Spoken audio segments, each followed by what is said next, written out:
ver, por favor, mi pantalla. ¿Están viendo la presentación? Sí, doctora. Bien, vamos a hablar algo referente que habíamos visto ya en clase pasada, que es la fagocitosis. ¿Por qué es tan importante este proceso? Porque, bueno, toda defensa inmune se inicia inicialmente con el proceso de la fagocitosis. No nos olvidemos que habíamos visto que en la parte, en clase ya teórica, habíamos visto que hay diferentes tipos de fagocitos, células que participan en este proceso, que son los neutrófilos, hemos hablado de los macrófagos o monocitos cuando están en la sangre, hemos hablado de las células dendríticas, que son importantes, células muy importantes en la fagocitosis, que es un proceso que significa comer. Si ustedes se fijan en esta diapositiva, podemos ver a una célula que está emitiendo una serie de prolongaciones para atrapar a las bacterias y poder endocitarlas o fagocitarlas, ¿verdad? Y un aspecto muy importante es que estas células que participan en la fagocitosis, como en este caso vamos a hablar en la primera línea de defensa, son los macrófagos, que habíamos indicado también que los macrófagos vienen inicialmente vienen de los monocitos, aquellos que se encuentran en sangre. Si ustedes ven acá en la diapositiva, en la parte inferior, tenemos un monocito que vamos a ver en la parte práctica. Este monocito, cuando se encuentra en circulación sanguínea, se denomina monocito, y cuando va hacia tejido, cuando sale de circulación y va hacia tejido, se denomina al macrófago, ¿verdad?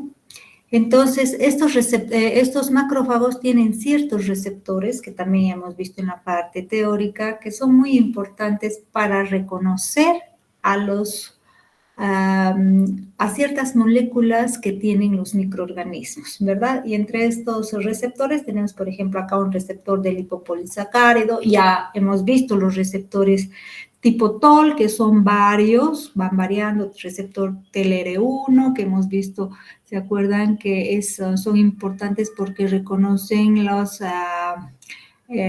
lipopéptidos. Tenemos los TLR2, que también reconocen a los peptidoglucanos, etcétera, ¿verdad? Y van reconociendo ciertos componentes que tienen los microorganismos.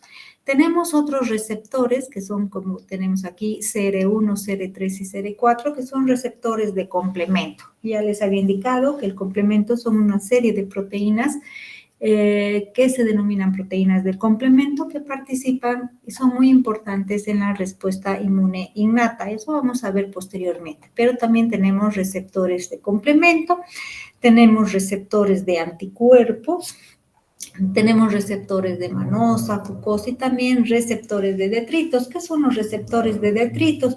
Los detritos son ciertos componentes que se tienen en el organismo o que también que están formados por desechos celulares, que pueden estar formados por células viejas, degradadas, etcétera. Esos son los receptores de detritos.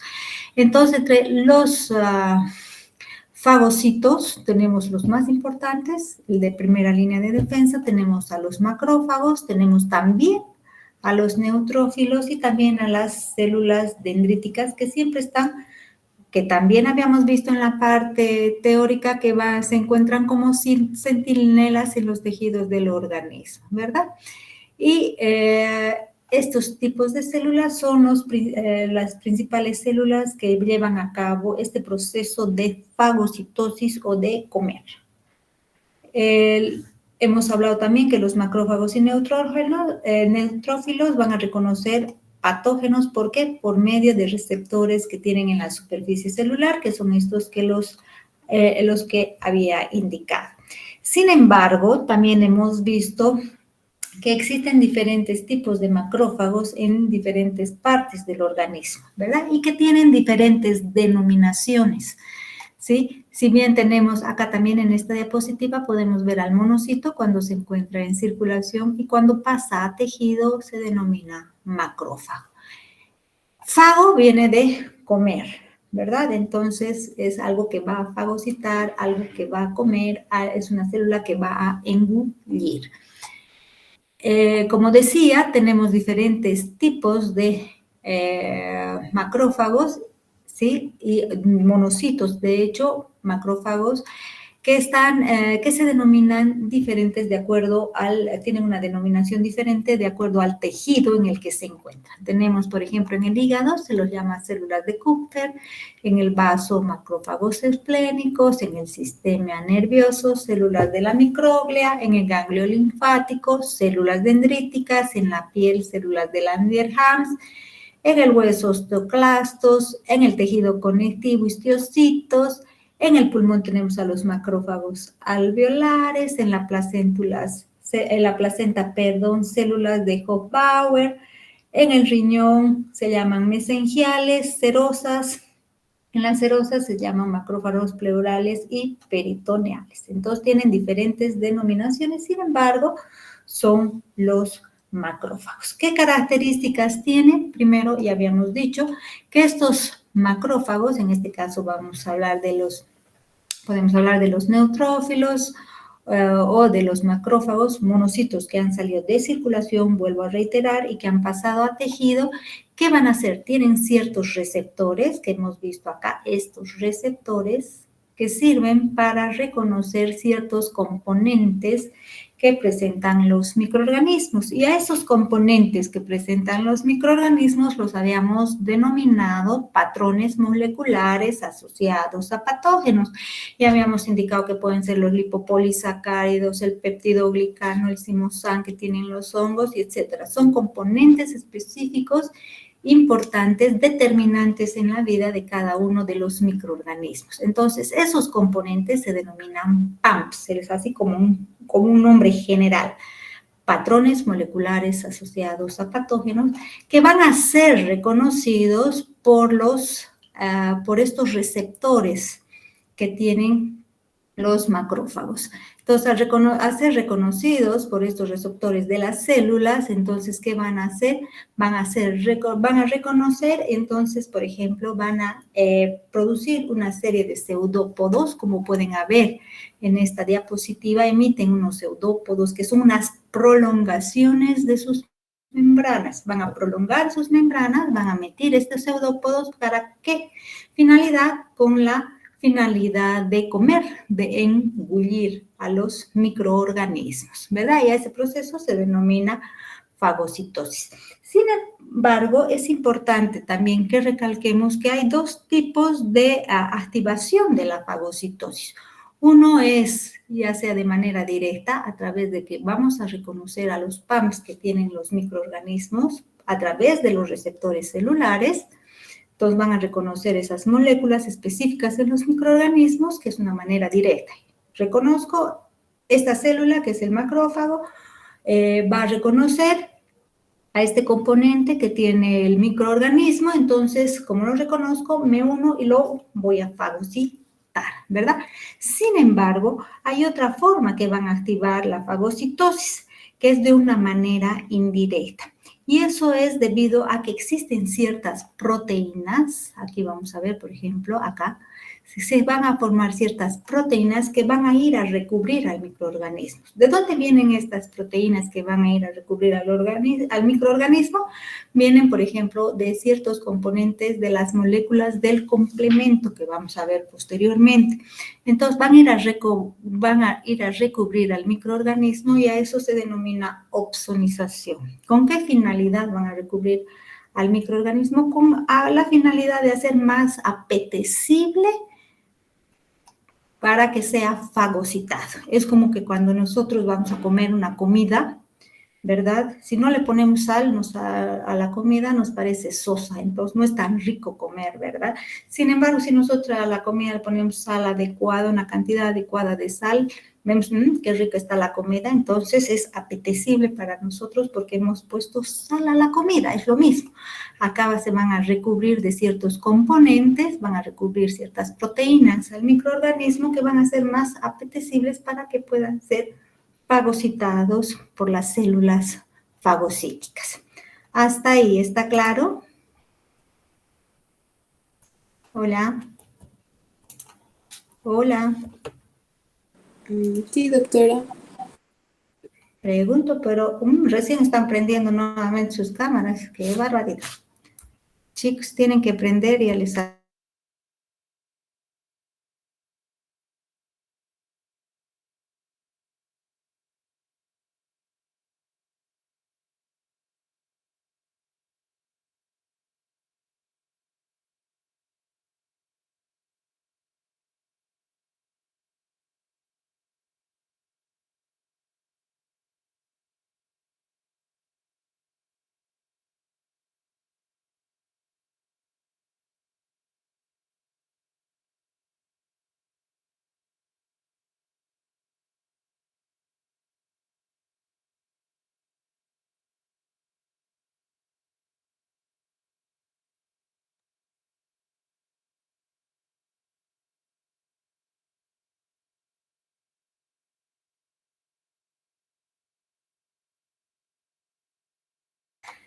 Ya, nuevamente volvemos entonces a presentar pantalla y vamos a continuar.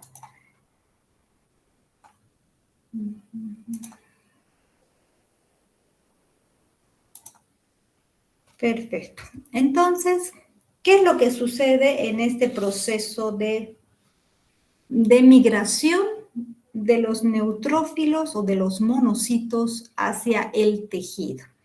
¿Qué es lo que se va a producir? Se va a producir un proceso de que se permita que a partir del vaso sanguíneo, a partir de la circulación sanguínea, pasen las células de sangre a tejido, que vayan hacia el lugar donde hay una bacteria, por donde ha ingresado una bacteria y donde se encuentra una bacteria. ¿Qué características se tienen? Bueno, lo primero es, si ustedes ven acá abajo, en la parte inferior, vamos a ver, por ejemplo, que se encuentra tejido. La parte superior es el lugar donde se encuentra el vaso sanguíneo y la circulación sanguínea, ¿verdad? Entonces, ¿qué es lo que va a producir? Va a existir un proceso de liberación, o sea, de moléculas de adhesión. ¿Qué van a hacer estas moléculas de adhesión? Por ejemplo, acá tenemos unas moléculas de adhesión que están escenificadas, dibujadas.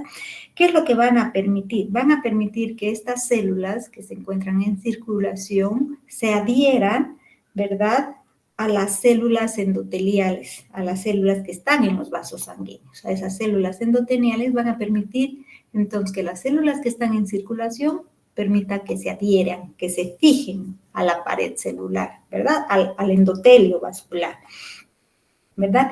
Y a través de estos vasos sanguíneos, a través de ciertos movimientos que van a realizar estos leucocitos, ¿verdad? Van a realizar una serie de movimientos a través de esta pared de los vasos, van a permitir posteriormente que vayan y migren hacia el exterior, o sea, vayan de los vasos sanguíneos hacia el exterior y vayan a tejido. Entonces, eso es lo que va a pasar, pero vamos a ir viendo qué es lo que va a ir pasando. Por ejemplo, acá tenemos al revés. Si ustedes se fijan en esta diapositiva, acá abajo en la parte inferior tenemos a los vasos sanguíneos, ¿verdad? Donde van a, aquí, tenemos a los vasos sanguíneos donde van a ir circulando la sangre con las células contenidas en ella, ¿verdad? Y nosotros tenemos acá, tenemos un tejido. En este tejido tenemos, obviamente, donde han ingresado las bacterias. Entonces, nosotros vemos, por ejemplo, aquí tenemos un neutrófilo, puede ser un monocito. Entonces, ¿qué va a pasar? Va a pasar que se va a producir ese proceso de diapédesis. Diapédesis es el proceso porque va a pasar la célula que se encuentra en el vaso sanguíneo, va a pasar del vaso sanguíneo a través de las uniones intercelulares, se va a hacer como una apertura de la unión intercelular del endotelio vascular y va a permitir que esa célula pase hacia el lugar donde se encuentran las bacterias. A eso vamos a llamar el proceso de diapédesis. Pero para que se produzca ese proceso de diapédesis, inicialmente lo que habíamos dicho, tiene que haber un proceso de que estas células se adhieran a la pared de los vasos sanguíneos, ¿verdad? Entonces tiene que adherirse. ¿Gracias a qué? Gracias a esas moléculas de adhesión que se han activado y permiten que estas células se adhieran a esta pared. Van a sufrir un proceso de rodamiento, por así decir, de las células, van a hacer un proceso de rodamiento para luego extravasar o para luego pasar hacia el lugar donde se encuentran las bacterias y se produzca el proceso de fagocitosis. Pero para que se produzca ese proceso tiene que haber algo en la parte donde han ingresado las bacterias que indique que hay bacterias, que hay ciertos componentes que son extraños al organismo, ¿verdad? Y esos componentes son liberación de ciertos componentes químicos. Ya les había indicado que las células y todo en el organismo se hablan de una manera con liberación de sustancias químicas. Entonces, tiene que haber un proceso de liberación de ciertos componentes químicos y a eso se denomina quimiotaxis. Quimiotaxis, que liberan ciertos componentes químicos que van a permitir atraer a los componentes celulares al lugar donde se encuentra el microorganismo infeccioso. Hay una serie de numerosos de sustancias que permiten ese proceso de quimiotaxis, ¿verdad? Tenemos, por ejemplo, los leucotrienos, interleucinas y algunas cosas que permiten, inclusive las mismas células liberan ciertos componentes que indican que requieren cierta ayuda al lugar donde se encuentra la infección. Entonces, eso es lo que va a suceder. Después va a haber un reconocimiento, como ya les había dicho, una adhesión a la pared de los vasos sanguíneos y por último va a haber el proceso de extravasación o diapédesis que habíamos indicado. ¿Para qué? Para que luego se proceda al proceso de ingestión de los microorganismos o fagocitosis. Y aquí vamos a ver que una vez que la célula ha producido ese proceso ha emitido los pseudópodos, ha permitido la prolongación de sus membranas, ¿verdad? Lo que hace es producir un proceso de fagocitosis. ¿Y por qué proceso? Por un proceso llamado por endocitosis. ¿Qué quiere decir? Que va a meter este microorganismo y va a formar una especie de vacuola en su interior, donde se va a encontrar el microorganismo. No nos olvidemos que habíamos dicho que los macrófagos tienen ciertos componentes, ¿verdad? Que tienen ciertos componentes que presentan lisosomas, componentes ácidos, ¿verdad? Que una vez que se une el fagosoma con el lisosoma, se llama lo que es el fagolisosoma. Y el lisosoma es el que contiene los componentes que va a verter sobre el microorganismo para poder destruir, ¿verdad?, a los microorganismos. ¿Qué otra característica muy importante es? Que la forma en que va a producir este proceso de eliminación de los microorganismos es a través de, hemos hablado que los lisosomas tienen componentes ácidos, componentes específicos, porque generan y componentes antimicrobianos que generan a partir de especies reactivas de oxígeno, o sea, se producen especies reactivas de oxígeno y también especies reactivas de nitrógeno. ¿Por qué? Porque, estas especies son altamente tóxicas, ya que lo que hacen es alterar la membrana de la pared de la membrana de los microorganismos, ya sea por procesos de oxidación, por ejemplo, ¿ve? Por procesos de hidroxilación, cloración, si ustedes se fijan, nitrificaciones. Por todos estos procesos tienden a destruir la pared de los microorganismos. ¿Cómo se forman las especies reactivas de oxígeno? A través del oxígeno tenemos componentes de oxígeno, lo que hacen es producir a mayores concentraciones de oxígeno gracias a la NAD. Oxidasa va a producir lo que denominamos el anión superóxido, que es una especie reactiva de oxígeno. Se van a poder producir oxidrilos, ¿sí? Radicales oxidrilos. peróxido de hidrógeno, que va a dar lugar también al ácido hipocloroso. Todos estos componentes son componentes tóxicos para el microorganismo, y también se producen especies reactivas de nitrógeno como óxido nítrico, el dióxido de nitrógeno, el peróxido nitrilo, y es así como tienden a eliminar, a destruir la pared de los microorganismos. Y aquí vemos cómo la nadoxidasa activada convierte las moléculas de oxígenos en ion superóxido, el peróxido de hidrógeno, gracias a la superóxido dismutasa, por ejemplo. También se tiene iones hipoclorito, radicales hidroxilo, que es como van a poder eliminar a los microorganismos. Y aquí vemos entonces como un resumen, tenemos a los microorganismos que gracias a un proceso de quimiotaxis, ¿sí? Y también por procesos de ozonización tienden a producir, a favorecer la fagocitosis, donde se forma lo que se denomina el fagolisosoma, y se dan productos y se digieren a los microorganismos para su eliminación.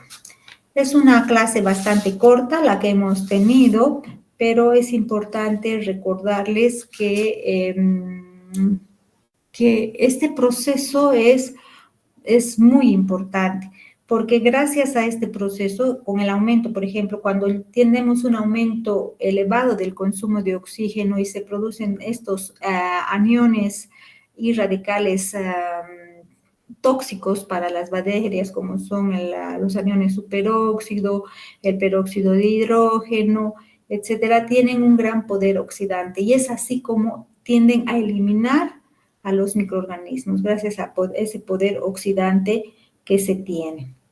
Y no nos olvidemos que eso es un proceso que se da por mecanismos, que es un mecanismo bactericida, que es dependiente de oxígeno. Sin embargo, también tenemos mecanismos que son independientes de oxígeno, gracias a proteínas, por ejemplo, como tenemos las lisocimas, no nos olvidemos, la lactoferrina, etcétera, que atacan a las paredes celulares, especialmente la lisocima, que ataca a las paredes celulares de las bacterias, por ejemplo, gram positivas. Ya estos compuestos que son de la lisocima, por ejemplo, pueden ser liberados también al exterior del fagocito, y lo que pasa es que cuando son liberados al exterior del fagocito pueden afectar a las células propias de nuestro organismo. ¿Alguna pregunta hasta aquí? ¿Algo que no hayan entendido? Chicos.